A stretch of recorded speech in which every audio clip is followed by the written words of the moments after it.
বুজুর্গণ, আমি একটা আয়াত তেলাওয়াত করেছি, বনি ইসরাঈলের একটা আয়াত তেলাওয়াত করেছি। তো বন্ধুগণ, আমার ভাইরা আমার, সেই আয়াতের অর্থ হচ্ছে আল্লাহ নবী সাল্লাল্লাহু আলাইহি ওয়াসাল্লাম, এটা রজব মাস, আপনারা সকলে জানেন সম্মানিত মাস। রজব মাস আসলেই আল্লাহ নবী সাল্লাল্লাহু আলাইহি ওয়াসাল্লাম দোয়া করতেন, আল্লাহুম্মা বারিক লানা ফীমা রাজাব ওয়া শাবান ওয়া বাল্লিগনা রমাদান। পড়েন সবাই, আল্লাহুম্মা বারিক লানা ফী রাজাব ওয়া শাবান ওয়া বাল্লিগনা রমাদান। আয় আল্লাহ, রজব এবং শাবান মাসে আমাদেরকে বরকত দান করুন, আর রমজান মাস পর্যন্ত আমাদেরকে পৌঁছাইয়া দিন। দোয়া করতেন আল্লাহ রাসূল সাল্লাল্লাহু আলাইহি ওয়াসাল্লাম, আল্লাহ আমাদের হায়াতকে বৃদ্ধি করে দিন, হায়াতের বরকত দান করুন, আমাদের সম্পদের বরকত দান করুন। আয় আল্লাহ, আমাদেরকে সম্পদের বরকত দান করুন, আর কাজগুলো যেন কোথায় রাখতে পারি, রমজান মাসে যেন মন ভরে তেল ভরে ইবাদত করতে পারি। বলেন সুবহানাল্লাহ। বন্ধুগণ, আর ভাইরা আমার, এই দোয়া করতেন আল্লাহ রাসূল সাল্লাল্লাহু আলাইহি ওয়াসাল্লাম। আমরা সেই রাসূলের উম্মত নাকি বলেন? তো সেই রাসূলের উম্মত হয়ে আল্লাহ খান মসজিদে আযান হয়, কিন্তু মসজিদ পর্যন্ত মুসল্লি পৌঁছে না। বন্ধুগণ, আর ভাইরা আমার, আমাদের ঈমান কেমন ঈমান যে মসজিদ পর্যন্ত নিতে পারে না। আল্লাহু আকবার, আল্লাহ সব চাইতে বড়, কিন্তু আপনার দিকে আমরা যাই না, সেই কাজের দিকে যাই, কাজকে বড় মনে করি। নাকি বলেন? কাজকে বড় মনে করি। বন্ধুগণ, আর ভাইরা আমার, আমি একটা আয়াত তেলাওয়াত করেছি। আয়াতের অর্থ হলো, সেই সত্তা পবিত্র যিনি মুহাম্মদ সাল্লাল্লাহু আলাইহি ওয়াসাল্লামকে মসজিদুল হারাম থেকে মসজিদুল আকসা পর্যন্ত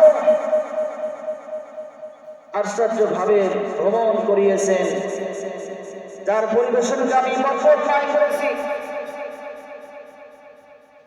তাকে কিছু নিদর্শন দেখাবার জন্য তিনি সব শোনেন, সব জানেন। বন্ধুগণ, আর ভাইয়ের আমার, আপনারা সকলে জানেন আল্লাহ নবী সাল্লাল্লাহু আলাইহি ওয়াসাল্লাম 26 দিবাগত রাত্রে তার ঘনিষ্ঠ আত্মীয় হানির ঘরে ঘুমন্ত অবস্থায় ছিলেন। আল্লাহ নবী সাল্লাল্লাহু আলাইহি ওয়াসাল্লাম তার ঘনিষ্ঠ আত্মীয় হানির ঘরে ঘুমন্ত অবস্থায় ছিলেন। এমন সময় দুজন ফেরেশতা এসে আল্লাহ নবী সাল্লাল্লাহু আলাইহি ওয়াসাল্লামকে হাতিমের ঘরের ভেতর নিয়ে গেলেন। রাসূলের সিনা মোবারক কাটলেন চাপ করে। তো সিনা মোবারক থেকে যেন কালো একটি বস্তু বাহির করে ফেলে দেওয়া হলো। জমজমের কূপের পানি দিয়ে ধৌত করে দিয়ে আবার যথাস্থানে স্থাপন করা হলো। ঈমান হিকমত তার মধ্যে ভরে দিয়ে যথাস্থানে স্থাপন করে দেওয়া হলো। আল্লাহর সান্নিধ্যে কাশওয়ালাদের থেকে বোঝা যায় যে সিনা চাকের দরুন যে একটু ব্যথার অনুভব হয় নাই। বলেন সুবহানাল্লাহ।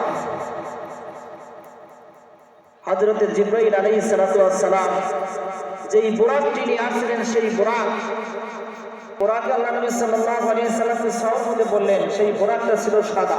কি ছিলেন? সাদা ছিলেন। ফসরের চেয়ে কিছুটা ছোট, গাদার চেয়ে কিছুটা বড়। আল্লাহ নবী সাল্লাল্লাহু আলাইহি ওয়াসাল্লাম বুরাকে সবে মুহূর্তের মধ্যে ফিলিস্তিনি বাইতুল মুকাদ্দাস মসজিদে অবতরণ করলেন। সমস্ত নবীর সাথে সাক্ষাৎ হলেন। বলেন সুবহানাল্লাহ। বন্ধুগণ আমার, আল্লাহর নবী জনাব মুহাম্মদ রাসূলুল্লাহ সাল্লাল্লাহু আলাইহি ওয়াসাল্লাম সমস্ত নবীর সাথে সাক্ষাৎ করলেন।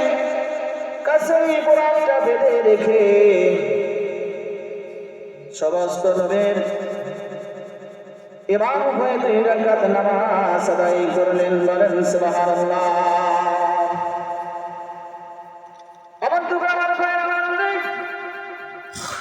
আল্লাহর নবী জনাব মুহাম্মদ রাসূলুল্লাহ সাল্লাল্লাহু আলাইহি ওয়াসাল্লাম নামাজ শেষ করে আবার বুরাকের মাধ্যমে ঊর্ধ্বগমনে আল্লাহর সান্নিধ্য লাভের জন্য আবার রওনা করলেন। অবরোধ করার হয় না,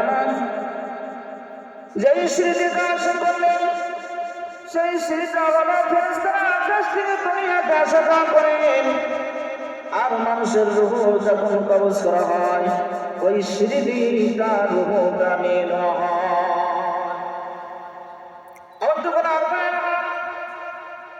সত্য মাতা আছেন নবী সাল্লাল্লাহু আলাইহি সাল্লাম জিবরাইল আলাইহিস সালামের সঙ্গে বুরাকের মাধ্যমে প্রথম আসমানে গেলেন।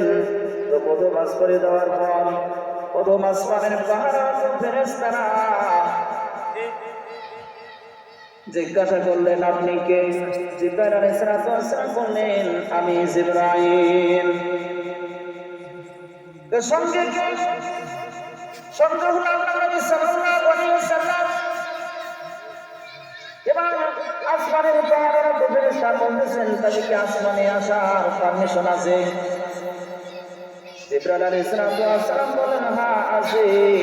বন্ধুগণ ভাইয়ের আমার, সসম্মানে আকাশের দরজা খুলে দিলেন আর স্বাগতম জানাইতে লাগলেন, মারহাবা জানাইতে লাগলেন।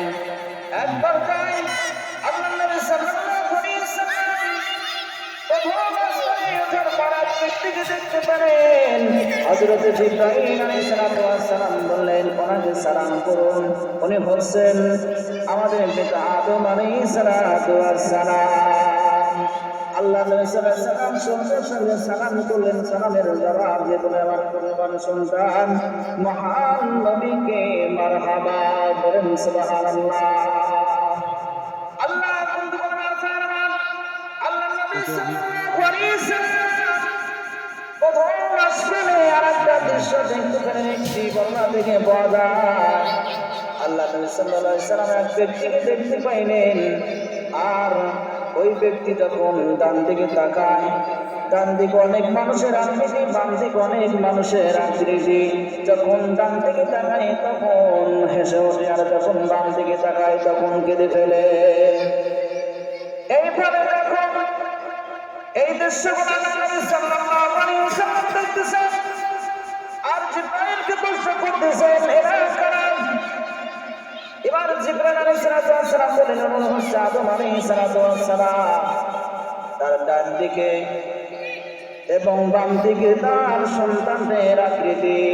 যখন ডান দিকে তাকায় তখন হেসে ওঠে, যখন বাম দিকে তাকায় কেঁদে ফেলে।